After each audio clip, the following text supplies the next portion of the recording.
സൗദിയിൽ മയക്കുമരുന്ന് കടത്തിയതിന് പിടികൂടിയ 3 വിദേശികളുടെ വധശിക്ഷ നടപ്പാക്കി. ഒരു ഇന്ത്യക്കാരനും 2 പാകിസ്ഥാൻ സ്വദേശികളുടെയും വധശിക്ഷയാണ് നടപ്പാക്കിയത്. വധശിക്ഷ നടപ്പാക്കേ അതിന്റെ ആവശ്യണ്ടാ? എന്താവശ്യം? അതിന്റെ ഒരു ആവശ്യമില്ല. ഓലിപ്പോ എന്താ കാട്ടി കുറച്ച് മയക്കുമരുന്ന് കൊണ്ടുപോയി. ഇനി പേര് പോയാലും ഇമ്മാനെ കൊല്ലും, ഇപ്പാനെ കൊല്ലും, ഇമ്മാനെയും പെങ്ങളെയും തിരിച്ചറിയാതാവും. അതൊക്കെ തന്നെ ഓല് ചെയ്യാ.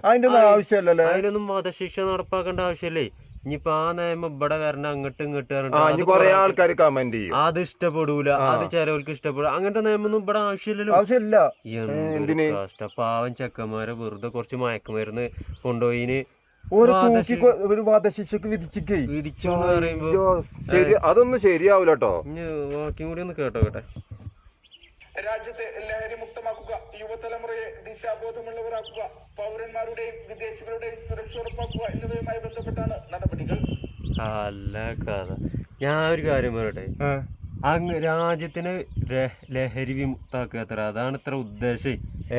വെറുതെ അല്ലല്ലേ. അതുകൊണ്ടാണ് സുഹൃത്തുക്കളെ ഈ ഒരു ന്യൂസ് കണ്ടപ്പോ നമുക്ക് എന്തോ ഒരു ഇത് തോന്നി. അപ്പൊ നിങ്ങളെ അഭിപ്രായങ്ങളൊക്കെ ഒന്ന് കമന്റ് ചെയ്യാം. അഭിപ്രായം എന്താ വെച്ചാ ഒന്ന് കമന്റ് ആയിട്ട് ഒന്ന് അറിയിക്കാം. അപ്പൊ ഓക്കെ. ബൈ.